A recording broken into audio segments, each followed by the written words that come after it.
எனக்கு நயன்தாரா போனோம், இவர் கணவர் நிறைவேற்றுறா. இவன் கேட்பான், நயன்தாரா எனக்கு கல்யாணம் பண்ணி வைன்னு கேட்பான். ஒரு இறுதி வாய்ப்பு. இந்த அராஜக அரசை வீட்டுக்கு அனுப்புவது மட்டுமல்ல, வீட்டுக்கு அனுப்பக்கூடாது, சிறை கனுப்ப வேண்டும். இந்த ஆட்சியாளர்களை செய்திருக்கிற தவறு, இந்த தமிழகத்திற்கு அவர்கள் செய்திருக்கிற துரோகம், இந்த நாட்டு மக்களுக்கு அவர் செய்திருக்கிற அட்டுழியங்கள், தமிழ்நாட்டு மக்களுடைய வளங்களை கொள்ளையடித்திருக்கிற இந்த திமுக அரசு, அதை பொறுப்பேற்று நடத்தி கொண்டிருக்கின்ற முதலமைச்சர் உட்பட, அந்த அமைச்சர்கள் உட்பட அத்தனை பேரையும் புழல் சிறைக்கு அனுப்புகிற நாள் ஏப்ரல் 23.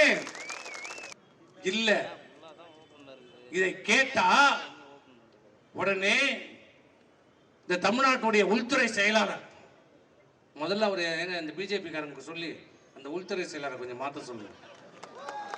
கல்கட்டா எல்லாம் மாட்டாங்க, நீங்க என்ன இவ்வளவு ஸ்லோவாகிறீங்க, இவ்வளவு ஸ்லோவாகிறீங்க. உள்துறை செயலாளர் பேட்டி கொடுக்கிறார். இந்த சம்பவத்திலே போதை பழக்க தமிழகத்திலே நடமாட்டம் இருக்கிறது என்பதை பற்றி பேசாதீர்கள், அதை பற்றி விவாதிக்காதீர்கள். ஏண்டா முண்டம், அதை பத்தி பேசாம எதனா பத்தி பேசுவாங்க?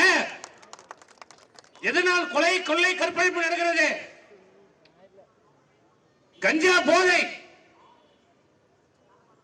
அதை பற்றி விவாதிக்க வேண்டாம் என்று சொல்கிறார் ஒரு உள்துறை செயலாளர். அப்ப என்ன அர்த்தம்? நீங்க கண்டுக்க கூடாது என்றுதானே அர்த்தம். இப்படி பேட்டி கொடுக்க சொன்னது யார்? இப்படிப்பட்ட உள்துறை செயலாளரை வைத்துக் கொண்டு எப்படி தமிழகத்திலே சட்டம் ஒழுங்கை காப்பாற்ற முடியும்? இந்த தேர்தலை எப்படி நியாயமாக நடத்த முடியும்? இப்படி ஒருதலை அமைச்சமாக செயல்படுகிற இந்த உள்துறை செயலாளரை வைத்துக் கொண்டு எப்படி தேர்தலை நடத்த முடியும்? இப்படிப்பட்ட ஒருதலை பட்சமாக செயல்படுகிற இப்படிப்பட்ட அதிகாரிகளை தேர்தல் ஆணையம் நடவடிக்கை எடுக்க வேண்டும். சொன்னார் கனவு காணும், அவர் சொல்றார் அப்துல் கலாம் கனவு காணும் சொன்னார். இவர் அதோட ஒரு படி மேல போய் உங்கள் கனவை சொல்லுங்கள், உங்க கனவை சொல்லுங்க, இவர் நிறைவேற்ற. ஆமா எனக்கு நயன்தாரா போனோம், இவர் கனவு நிறைவேற்றுறா. இவன் கேட்பா, நயன்தாரா எனக்கு கல்யாணம் பண்ணி வைன்னு கேட்பான், இவர் கனவு நிறைவேற்றுவாரா? அது எப்ப கேட்கிறாரு?